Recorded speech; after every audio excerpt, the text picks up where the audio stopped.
This is the realm of your glory. This is the realm of your grace. I can feel your mighty power. It is moving in this place. In the presence of angels, with God's glory on the wings.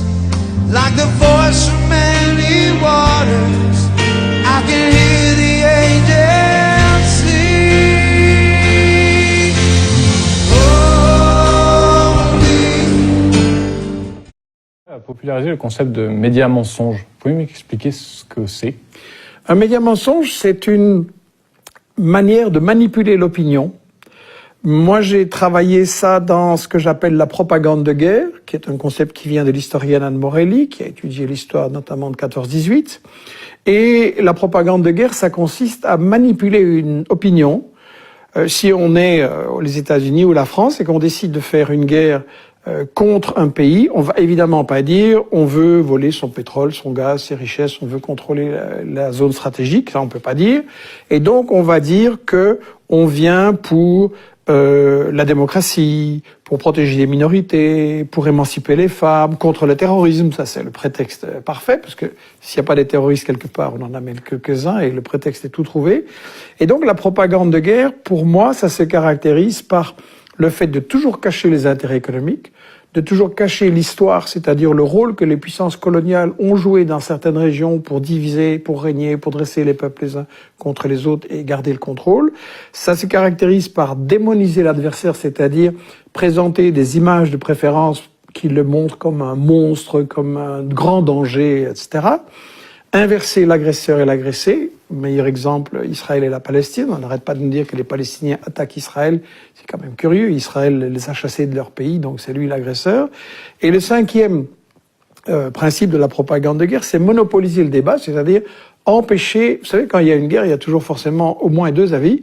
Et donc, un spectateur devrait entendre les deux avis pour se faire son opinion.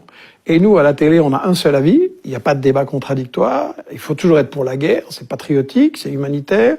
Et donc voilà, ces 5 principes de la propagande de guerre, c'est ça qui est derrière ce que j'ai appelé le média mensonge. Je ne veux pas dire par là que les journalistes sont tous pourris. Je veux dire que le système des médias auxquels nous sommes soumis en France, en Belgique, aux États-Unis, c'est un système qui, comme le disait Herman et Chomsky dans ce livre « Fabriquer un consentement » que nous avons réédité là, et qui, à mon avis, le livre qui explique le mieux les problèmes des médias en Occident, il disait, voilà, les médias ne sont pas là pour informer le public, mais pour lui faire accepter les décisions, les choix, les stratégies des gouvernements. D'accord. Est-ce que vous pouvez me donner d'ailleurs un exemple? Est-ce que la Libye... La Libye est tout à fait un exemple. J'en ai dans mes livres donné des exemples tout plein. Et il y a une chose qu'il faut remarquer, c'est que aucun des journalistes de ces journaux télévisés, de ces grandes émissions d'information, aucun de ces médias n'a accepté un débat contradictoire sur les exemples que je donnais de médias mensonges. Dans le cas de la Libye, on nous a dit que Kadhafi faisait bombarder, mitrailler la population qui manifestait, qu'il y avait 6 000, 10 000 morts, tous les jours les chiffres gonflaient. Et en réalité, c'était une invention complète. Et l'ancien ambassadeur de France, des représentants d'Amnesty, pas du tout favorables à Kadhafi, ont dit que non, ça ne s'était absolument pas passé, c'était un total fake news. Et donc maintenant, tous les professionnels le savent que ça ne s'est pas passé et personne ne le dit au public. Personne ne dit « on vous a manipulé, on vous a embarqué pour approuver la guerre de Sarko » alors que il y avait un problème, il y avait des affrontements limités, des morts des deux côtés et tout ça pouvait et devait se résoudre par la négociation. Et ça a été refusé parce que le but n'était pas d'aider les populations. Le but de Sarko, Juppé, Hillary Clinton, etc.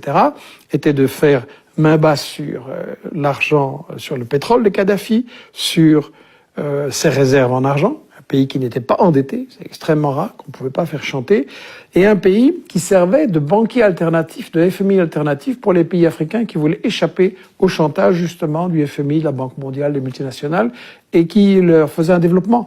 Donc on a vraiment tué un peu un sponsor de l'Afrique en l'assassinant, ce qui était le plan depuis le début. Donc la campagne de Libye, c'est vraiment un festival de fake news.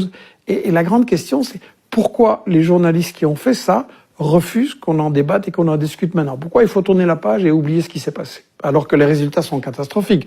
On nous avait dit on va apporter la démocratie, c'est quand même rigolo. En Libye, maintenant, vous avez 2 ou 3 ou 4 gouvernements, vous avez la chasse aux Noirs, la chasse aux immigrés, la chasse aux femmes, vous avez de l'esclavage, c'est un foyer de terrorisme.